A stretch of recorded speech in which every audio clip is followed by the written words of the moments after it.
نحمده ونصلي ونسلم على رسوله الكريم اما بعد فاعوذ باللہ من الشیطان الرجیم بسم اللہ الرحمن الرحیم۔ دنیا بھر میں ہمارے چینل کو دیکھنے اور سننے والے حضرات، آج کا ہمارا موضوع ہے جنت کی گارنٹی، جنت کی ضمانت۔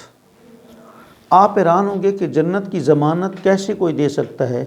تو ذہن میں رکھیں کہ ایک ہستی ہیں آقا دو جہاں صلی اللہ علیہ وآلہ وسلم کی، جو جنت کی بھی ضمانت دیتے رہے اور قیامت والدین شفاعت بھی جس کی چاہیں گے کریں گے۔ من ذا الذی یشفع عندہ الا باذنہ، سرکار کی ذات کا ہی مقام ہے رب کی بارگاہ میں، مقام محبوبیت ہے، محبوبیت کبریٰ ہے کہ سرکار کل جس کی چاہیں گے شفاعت کریں۔ اور سرکار نے جس کے بارے میں چاہا دنیا میں فرما دیا، من سرہ ان ینظر الی رجل من اہل الجنت فلینظر الی ھذا۔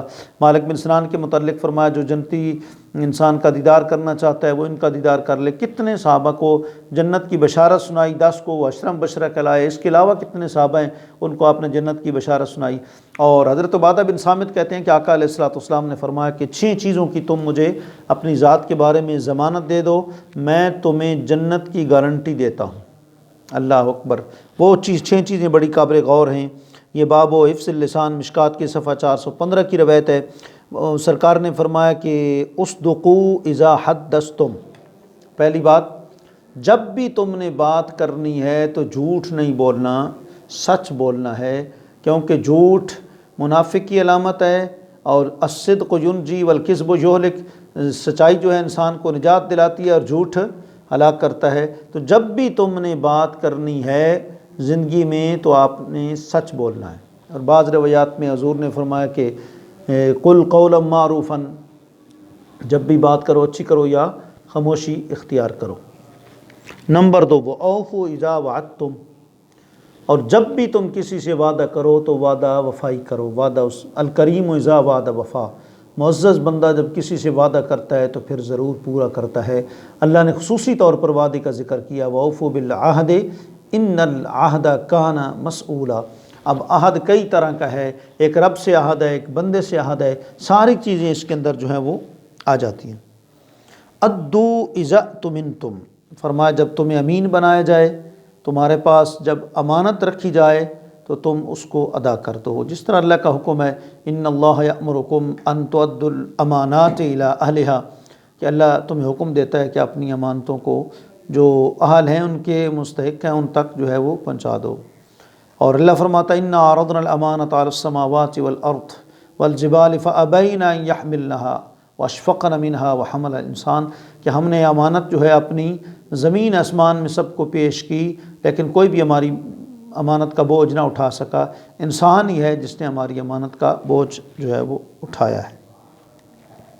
واحفظوا فروجکم، اور چوتھا فرمایا کہ اپنی شرمگاہوں کی حفاظت کرو، جی اپنے آپ کو گناہوں سے بچاؤ۔ اور ایک روایت میں آپ نے فرمایا، من یضمن لی بین رجلہ و بین لحیہ اضمن لی الجنہ، فرمایا جو 2 پاؤں کے درمیان ہے وہ، اور جو 2 جبڑوں کے درمیان ہے وہ چیز، اس کی جو مجھے ضمانت دے دے گا میں اس کو جنت کی ضمانت اور گارنٹی جو ہے وہ دیتا ہوں۔ فرمایا وغضوا ابصارکم، اپنی آنکھوں کو نیچے رکھو، قل للمؤمنین یغضوا من ابصارہم ویحفظوا فروجہم، محبوبہ مومنوں کو فرما دے اپنی نگاہوں کو نیچے رکھیں اور اپنی شرمگاہوں کی حفاظت کریں۔ اور فرمایا وَكُفُّوا أَيْدِيَكُمْ، اپنے ہاتھوں کو روک لو۔ کئی مطلب ہو سکتے ہیں، ایک مطلب یہ ہے کہ آپ اپنے آپ کو خودکشی میں مبتلا نہ کرو، جیسے اللہ تعالیٰ نے فرمایا لَا تُلْقُوا بِأَيْدِيكُمْ إِلَى التَّهْلُكَةِ وَأَحْسِنُوا، اپنے ہاتھوں کو ہلاکت کی طرف مت ڈالو بلکہ جو ہے وہ نیکی کرتے رہو، ان اللہ یحب المحسنین، اللہ تعالیٰ نیکی کو پسند کرتا ہے۔ ایک یہ مطلب ہے وَكُفُّوا أَيْدِيَكُمْ، اور دوسرا مطلب یہ ہے وَكُفُّوا أَيْدِيَكُمْ کہ اپنے آپ سے کسی کو نقصان نہ پہنچاؤ، تمہارے ہاتھ نقصان کا باعث نہ بنے۔ جس طرح ایک روایت میں حضور نے فرمایا کہ المسلم من سلم المسلمون من لسانہ ویدہ، فرمایا کامل مسلم وہ ہے کہ دوسرے اس کی زبان سے بھی محفوظ رہیں، یعنی اور اس کے ہاتھ سے بھی۔ کیا مطلب؟ زبان سے گالی گلوچ کسی کو نہ کرے، اور ہاتھ کے ساتھ کسی سے جھگڑے نہیں، کسی کو قتل نہ کرے، کسی کے ساتھ سنگ باری نہ کرے وغیرہ ذالک۔ تو اپنے ہاتھوں کو ہر گناہوں سے بچا کے رکھے، اور ان کو جب بھی استعمال کرے نیکی کے کاموں میں استعمال کرے۔ اللہ کریم آپ کو ہم سب کو یہ جو 6 چیزیں سرکار نے بیان کی اور ان 6 چیزوں پر آپ نے جنت کی گارنٹی عطا فرمائی، جنت کی جو ہے وہ ضمانت عطا فرما دی ہے، لہٰذا ہمیں چاہیے کہ ہم جو ہے وہ کیا کریں، ان 6 چیزوں پر عمل کریں۔ پہلی بات، جب ہم بات کریں سچ بولیں، جب وعدہ کریں ایفائے عہد کریں، جی جب امانت ہمارے پاس رکھی جائے تو اس کی حفاظت کریں، اپنے شرمگاہوں کو ہر گناہ سے بچا کے رکھیں، اپنی آنکھوں کو جھکا کے رکھیں اور اپنے ہاتھوں کو ہر قسم کی برائی سے روک کے رکھیں۔ نماز پڑھیں گے تو یہ ہاتھ دھوئے جائیں گے، جب ہاتھ دھوئے جائیں گے تو قیامت والے دن یہ آثار وضو سے چمکیں گے، اللہ تعالیٰ کی خوشنودی کا باعث بنیں گے۔ اللہ کریم آپ کو ہم سب کو ان 6 چیزوں پر جو ہے وہ عمل کرنے کی توفیق عطا فرمائے۔ وآخر دعوانا الحمدللہ رب العالمین۔